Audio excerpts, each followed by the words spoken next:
What is up, everybody? Welcome to DFS by the Numbers. This is my main event breakdown and prediction for UFC 303. We have Alex Pereira going against Jiri Prochazka 2.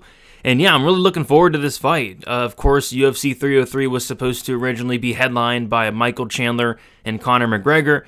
Conor had to pull out, and in steps on pretty short notice, these two, both Alex Pereira and Jiri Prochazka. So obviously it sucks to lose the Conor fight. But if they're going to have a replacement for it, I think this was absolutely the right choice. I think this is a fight that everybody's really excited about, including me. A fight that is going to be extremely entertaining for as long as it lasts. And a fight where, you know, two guys that a lot of people really like. Like, a lot of people are really getting behind Alex Pereira. And Jiri, of course, is a fan favorite in his own right, too. So yeah, looking forward to this fight. Looking forward to breaking it down. As always, going to give my pick for the main event, the pick, the round, the method, and then talk some betting as well. We have lines out. We got, of course, the money line, the totals, and some props that we'll talk through and see if we can make some money on this main event for UFC 303. Before we get into it, if you guys could like the video, subscribe to the channel. It does help out a ton, and also be on the lookout for more content throughout the week, including my full card breakdown and prediction video for UFC 303, which shall be out soon here. All right. So yeah, let's get right into it here. We'll start on the Alex Pereira side. He is 36 years old, 6'4" with an 80-inch reach. He's 10-2 and 4-1 in his last 5 fights. Jiri Prochazka, he's 31 years old, 6'3" with an 80-inch reach, 34-1 and 4-1 in his last 5 fights. We'll take a look at the odds. Alex Pereira opened up -150. Went up to like -170, and he's back to -150 currently. And then as far as Jiri, opened up +130, went up to like +140, 45, and then he's currently back to +130 here. So I think in the first fight, like, it was close to a pick'em as well. Maybe it was like Pereira, very slight favorite, like -120, -125. So the odds are a tad wider this time around, but still, you know, fairly close here. So yeah, I guess we can talk a lot about their first fight because, you know, that's probably the most important thing. And in that first fight, Jiri Prochazka went out there and got a takedown in the first round and was able to control Alex Pereira for the first, for 2 minutes in first round there. Alex Pereira was able to survive on the mat. The fight starts round 2. And it was kind of a wild round 2 where Jiri started getting really wild like he tends to do. And Jiri started pressuring Alex Pereira, started trying to get him out of there, and then Alex Pereira lands a left hook and knocks out Jiri Prochazka. Not cold, but hurts him really bad, gets right into mount, and then the ref stops the fight. A lot of people think it's an early stoppage, and potentially, but, you know, Alex Pereira gets the second round knockout win. It's an interesting matchup. The first fight, I did pick Alex Pereira, and here's why, and it's probably why I'm going to stick with that pick for this fight. The reason I'm picking Alex Pereira is, you know, I don't expect Jiri Prochazka to go out there and wrestle for 25 minutes. That's just not Jiri Prochazka's game. It never has been, and it never will be. You know, Jiri's landing less than 1 takedown per 15 minutes. The most takedowns he's gotten in a fight in the UFC thus far has been 1, and it was against Alexander Rakic, he got 1. Against Pereira, he got 1. And then against Dominic Reyes, he got 1. So, yeah, has not landed more than 1 takedown in a fight. So, I do expect this fight to stay standing. And when it does, obviously, both guys have a ton of power. Both guys can knock each other out.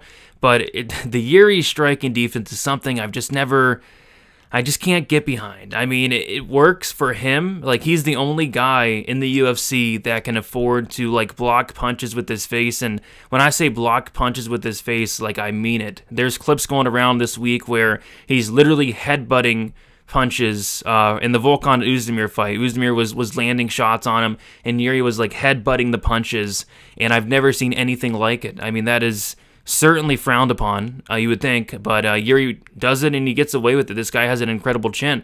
And that Alexander Rakic fight, Jiri took many shots that most of the guys in the division just wouldn't be able to take, and Rakic landed this nasty elbow in the second round. You could hear it. It was devastating, and Jiri didn't even seem fazed by it. Like, this guy, Jiri Prochazka, is a crazy wild man. But, you know, 41% striking defense for Jiri Prochazka. And I'm surprised it's even that high. Like, it should be 0 because he doesn't have any striking defense. And like I said, he gets away with it a lot. He gets hit clean a lot. He gets hit hard a lot.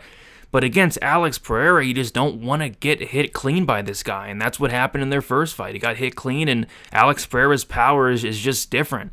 It's just different from a guy like, Glover Teixeira, where Glover even hurt Jiri. It's different from a guy like Dominic Reyes, where Dominic Reyes hurt Jiri multiple times in that fight.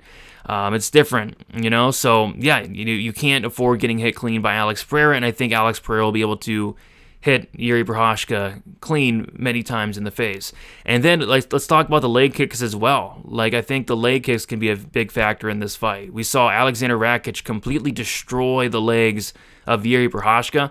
I'm not sure why Rakic kind of got away from that, later in the fight. But yeah, his legs were destroyed first round. So I think Jiri's gonna have to be worried about that left hook. Obviously, the biggest weapon of Pereira, but also those leg kicks can affect him massively as well. So I think there's a lot of ways for Pereira to really hurt Jiri here and really get him out of there. Whereas Prochazka, we know what he's gonna do. It's going to probably be a slow-ish feeling out process first round, right? And then, like every Jiri fight. And then the second round comes around and Jiri just turns into a complete wild man. He says, screw this, I'm going to try to take your head off. And then he's going to march forward. He's going to yell at you. He's going to headbutt your punches. And he's going to try to get you out of there. And I think that's how it's going to play out. Prochazka is going to really pressure Pereira. And with that pressure, he's going to leave openings, and I just see Pereira knocking him out. So I picked Pereira to win by knockout in their first fight, and I just don't see why anything would be different in this fight. I don't think Jiri's going to wrestle. I disagree with people saying that. Could Jiri knock him out? Obviously. That's very much on the table, but I got to go Pereira here. I think he's going to have many opportunities to land that left hook flush, and I just don't think, Prochazka, he's durable, but you can only be so durable, man. Pereira hits just different. So I'm going Pereira, and in terms of the round, I don't think it's going to be in the first round. I really do think it's going to be in the second, which I know it's dumb saying that because it happened the first time, but that's literally how I see it going, because all Jiri Prochazka's second rounds are just complete madness. The Özdemir fight, the Dominic Reyes fight ended in the second round. The Pereira fight ended in the second round. Rakic fight ended in the second round. So that's kind of why I feel like it's going to end in the second round.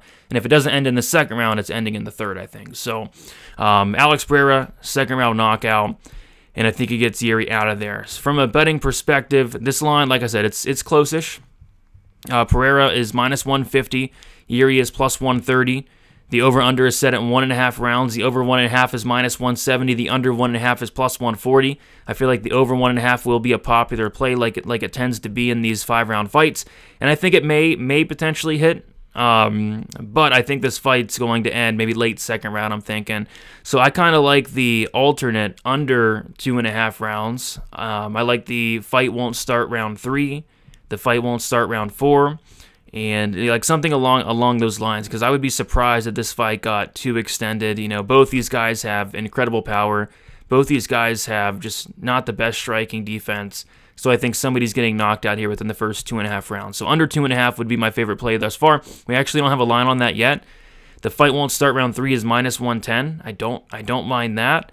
But yeah, something along those lines. In terms of Pereira, inside the distance, it's not even worth it. And Pereira inside the distance is -125. At that point, you just play the money line.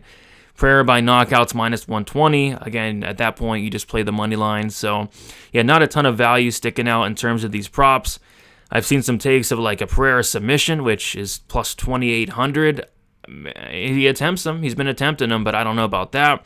So yeah, it's probably for me, it's just that under 2.5, my favorite spot in this fight. So I think I covered pretty much everything. I don't think if this line keeps closing, I might actually bet on Pereira. -150 looks like it's trending down. Maybe towards a pick. We'll see. We'll see where this line goes. But if it gets any closer, I might be forced to play Pereira, because I really do like him in this spot. So maybe adding that. But yeah, some type of violence spot is my favorite spot in this fight. So yeah, there you guys have it. Thank you so much for watching. Let me know down in the comments who you guys have, and let me know how they're going to get it done, by knockout, decision, submission, what round, any props sticking out to you guys. Let me know down in the comments. Like on your way out, subscribe to the channel, and be on the lookout for the UFC 303 full card breakdown and prediction video. We have 13 fights this Saturday, for a phenomenal card, honestly, in UFC 303. So best of luck, guys. We'll talk to you soon. See you later.